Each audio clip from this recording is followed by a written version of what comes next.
All right. Well, let's get started. Well, thank you, first of all, for joining. This is the very first AMR Bristol Bridge Crossfire. The idea is to bridge the gap, just like that. That's the goal of AMR Bristol Bridge as well, bridging the gap between the different disciplines. And what we're trying to do with Crossfire is really take a technique or take a concept in biology and make it accessible to someone who's not in that field. So hopefully this will become a resource over the months ahead that can be used more broadly to really encourage cross-disciplinary research in the area of antimicrobial resistance. So this is going to be pretty basic in terms of an overview of 3D printing. Think of it as a 101. And the goal is really to just get you excited about what's happening in the field of 3D printing. And so I've had help from a number of colleagues, and let me just branch out to the presentation itself.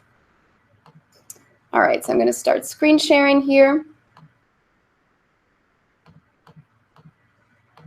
And then hopefully you're able to see my slides now. So today we'll be talking about 3D printing quite broadly. This presentation was prepared with the help of Matthew Hockley, who's one of my PhD students and does some of the 3D printing in our lab. Thomas Richardson, who's a PhD student over at Adam Perriman's lab, and Adam Perriman, who obviously does wonderful work in 3D printing, as well as Jonathan Rossiter, who 3D prints parts for robotics. So 3D printing, or at least a version of it, was patented exactly on my first birthday. And this patent here was created by a French industrialist, Jean-Claude André. And his idea was that you could shoot a laser, essentially, in a photopolymerizable material, and that would be used to then create 3D structures.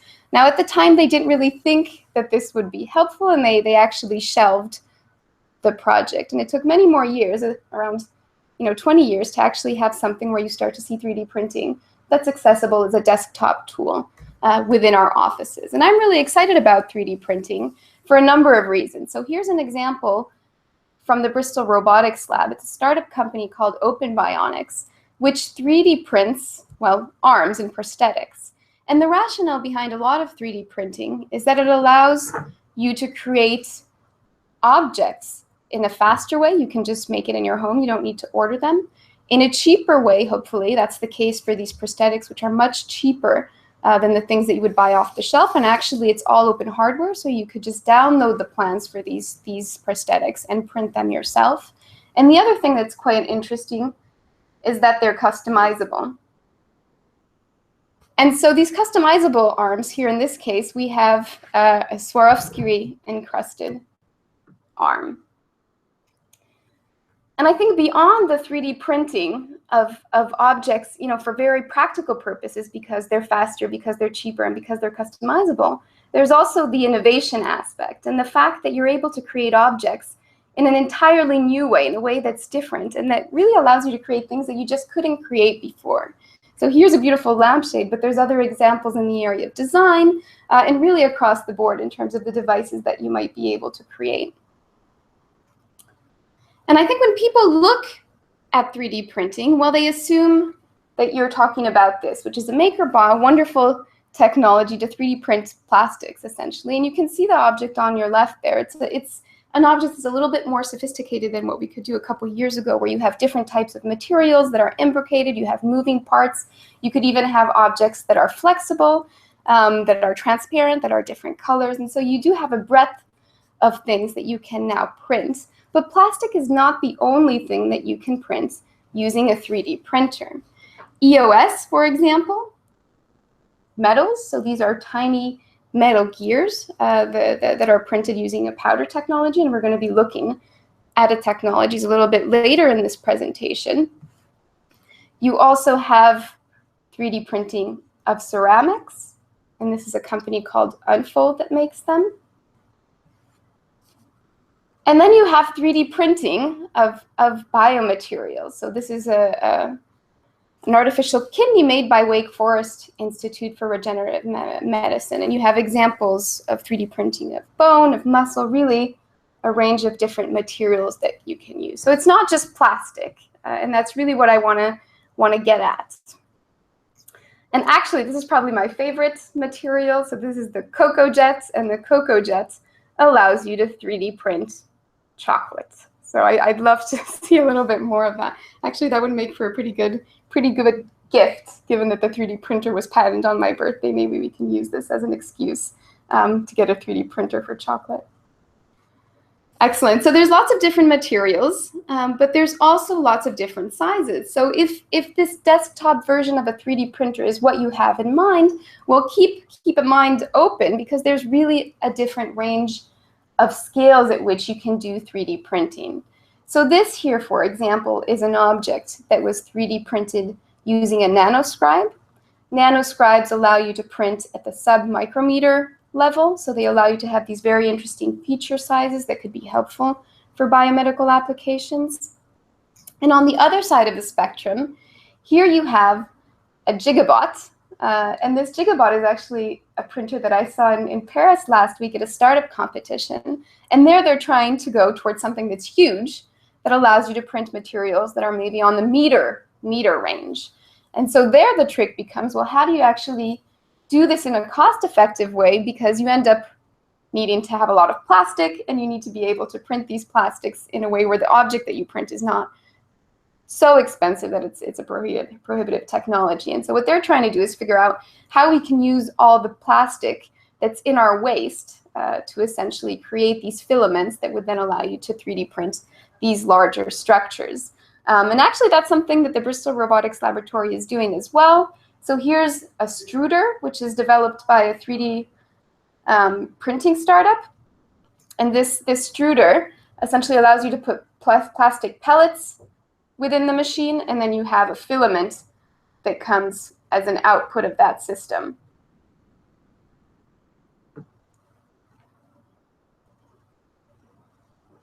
Excellent. And so hopefully that's one way in which we can start scaling up some of these 3D prints to systems that are most helpful. But if you are aiming to build larger structures, say a building, then you actually need something that's not tethered, something that's not contained within in a well-defined environment.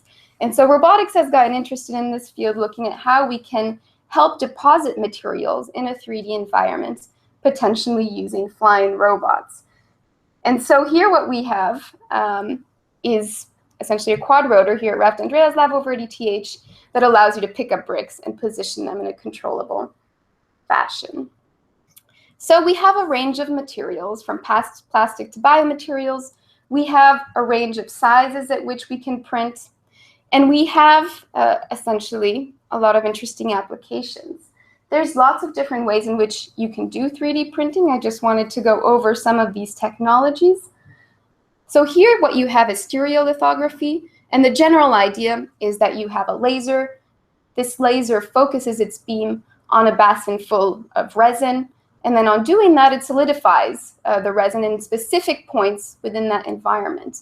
And so again, if you do this in a layer by layer fashion, then you end up with an object within your resin bath. You also have examples of digital light processing. And so there it's quite similar in terms of a concept. You have a photopolymer within a basin, and then you have a light source, which is focused, again, on specific points within this basin. And that, again, allows you to grow your object in a layer by layer fashion. You've got laser sintering or laser melting, and that's how a lot of the 3D prints using metal are done. And so in this case, what they're doing is, again, they're focusing a laser in certain areas of your 3D printing area. But what it's focusing on is powder. And so it's going to be melting that powder in specific areas. And so imagine you have one layer of powder, you have your laser that goes over it, melts that powder in specific areas, and then you put a new layer of powder on top of that, continue to melt in specific locations, a new layer of powder, and you keep going layer by layer by layer. And in the end, you get your object, which is within this pocket of powder, and then hopefully you can just pick it up.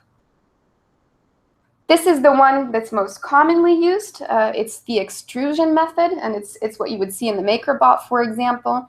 And so here what you have is a spool of material, typically a plastic, and then you have a filament that goes through an extrusion head, and this extrusion head essentially heats that polymer so that it becomes liquid and easy to deposit, and then it solidifies again once it's on the object, hopefully at the right place.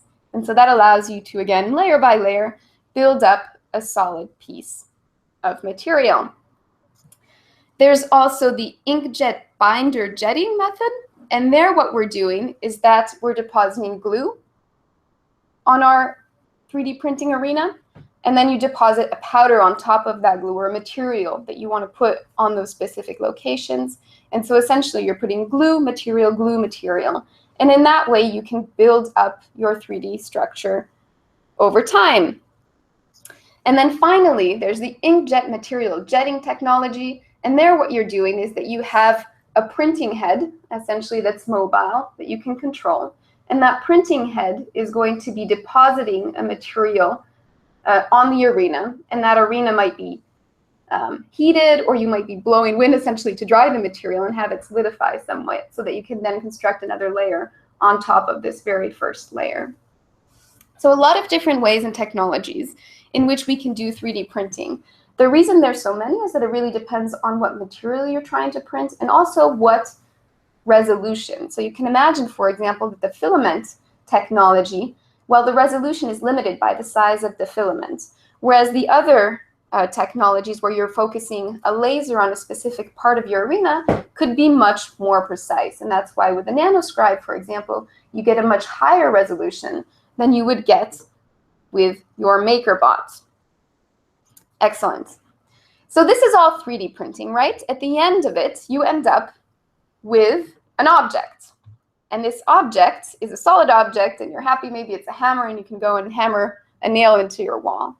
But what people are looking at now is this idea of 4D printing. And so the idea is that the object that you print is not finished. Once it comes out of your printer, something will happen to it so that it continues to evolve in terms of its shape. It's something closer, I'm going to vaguely call it a living material. So here, for example, is a cube, but it wasn't printed as a cube. It was printed as this 2D structure. This is over at the Self-Assembly Lab at MIT. And so once you have this 2D structure as the result of your printing, for example, then you put it in a basin of water, and then that material folds, or you heat it up, and then that material folds. And so you get another element to consider in the engineering of the design of these materials. And actually, 4D printing is quite exciting for the robotics scene because we're very interested in making robots that you could print, and they would crawl out of your printer, and then they would be able to function in an autonomous manner. So this is one example also from MIT, where they had a little robot origami, as they call it, essentially a robot that you would print, and then it folds up in certain ways when you heat it up, and then it has a permanent magnet, which is what this person is holding it by. And so if you put it in a magnetic field, then that robot is essentially able to walk away. So lots and lots of interesting areas of applications for this 3D printing technology. Now, what do we use it for in the lab, and where could this be helpful for you? Well, we're very keen on using it to design microfluidic devices. And so in the Brisson Bio Lab over at the Life Science Building, we have a Form 2 3D printer. And this Form 2 3D printer, Matthew took a really cool video of it, so I'm going to show it here. And so essentially what it's doing is focusing that laser in this resin basin and creating this object layer by layer. By the way, this is one of Dec Wolfson's SAGE designs, so it's basically a prop for outreach, which is also a cool application. And so we're able to build these quite accurate models. Actually, it does nicely model the way this SAGE would look in reality. I'm going to leave that a little bit because I think it's pretty nice to watch.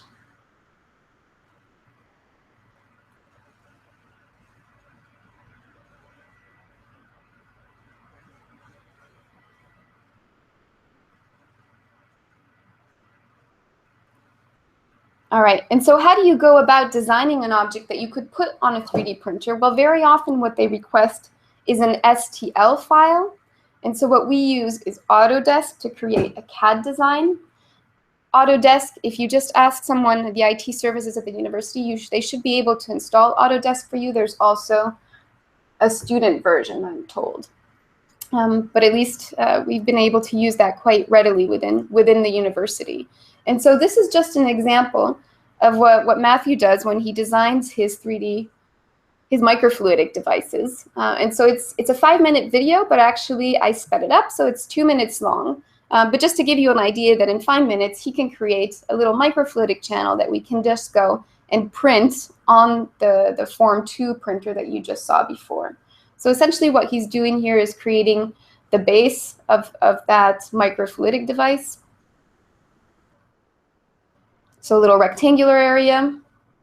It's quite nice because you're setting all the units and all the numbers that make sense, so it's very easy to read how big your device is going to be and to make sure that you've carefully planned for that. The Form 2 gives us a resolution on the order of the 100 microns. So those are the sizes that we might be interested in designing. Here Matthew is making a little inlet, which is what we're going to be poking in our microfluidic device. That's where the liquid is going to come from, essentially. And so he's creating the channel now, and he's making his device symmetric. So here you have the inlet with a bit of the channel, and now he's going to put the other half, which is the continuation of the channel, and then a little outlet. He's giving some depth to that channel, making sure that it's clear in this CAD design that this is one continuous feature.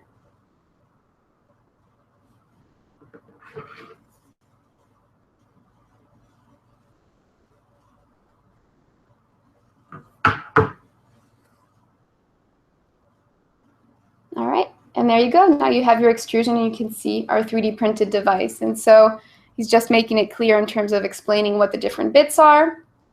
And then what you do is you export this as a high quality STL file, feed this to the 3D printer, and then the 3D printer should be able to print your structure. So there's a bit of a learning curve in terms of using Autodesk, but there's a lot of wonderful tutorials.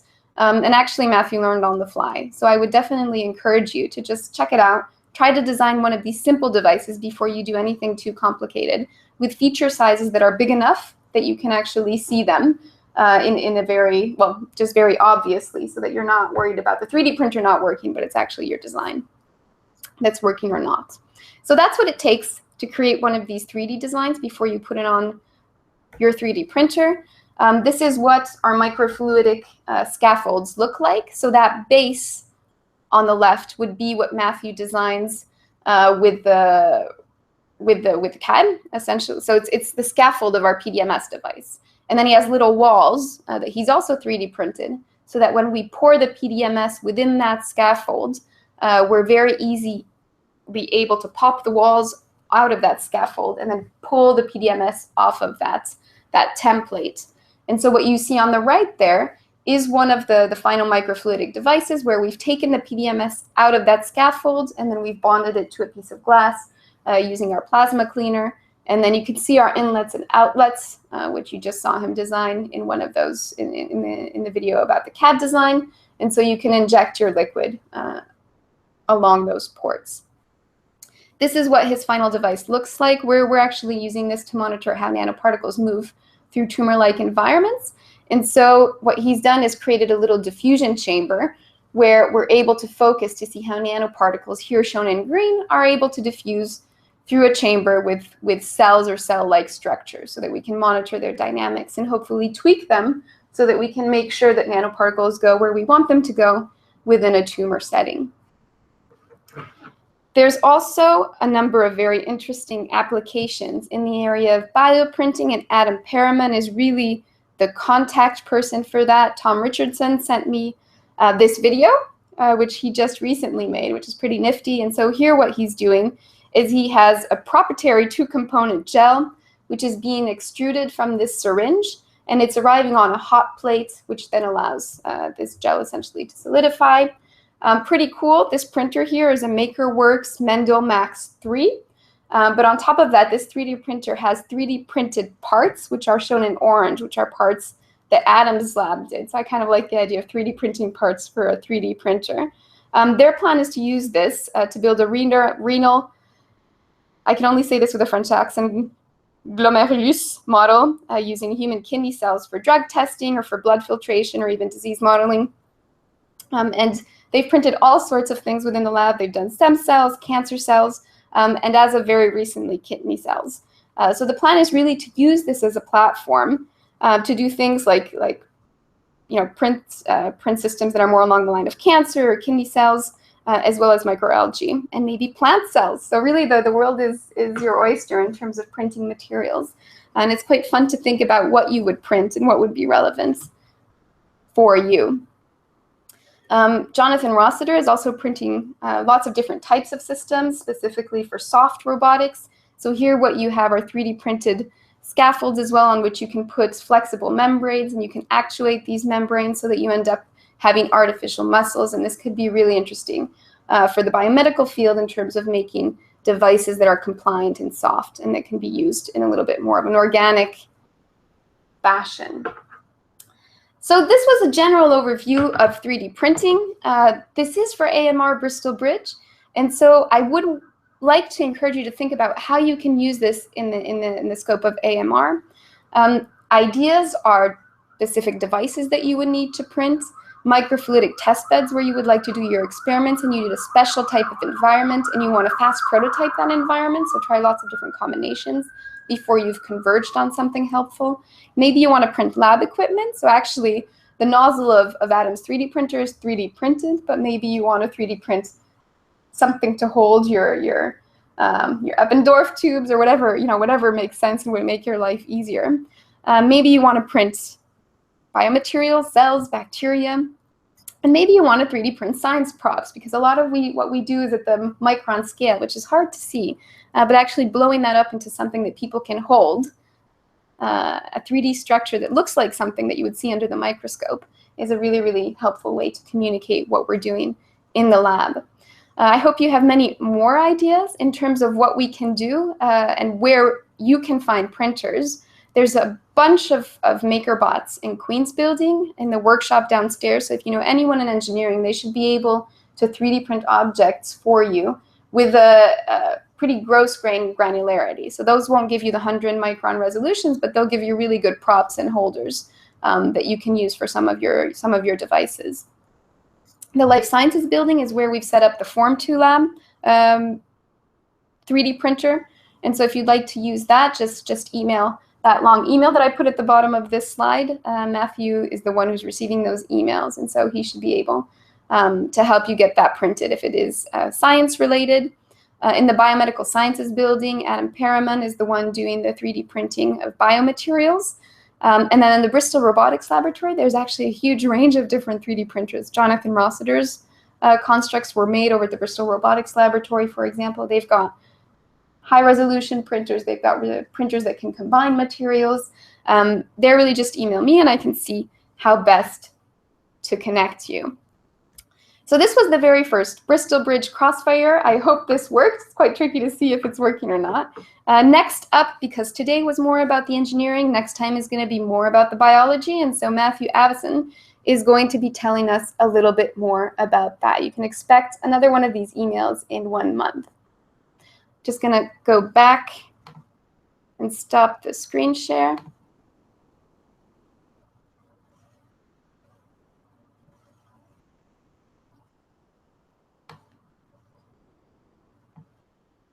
All right, well, I hope the screen share continued to work.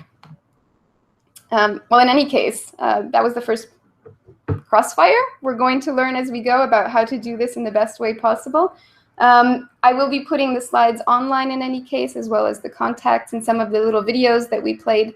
And please make sure that you tell us if you have any ideas of things that you'd like to learn or things that you'd like to be teaching. So thanks so much, and I hope we can chat very soon.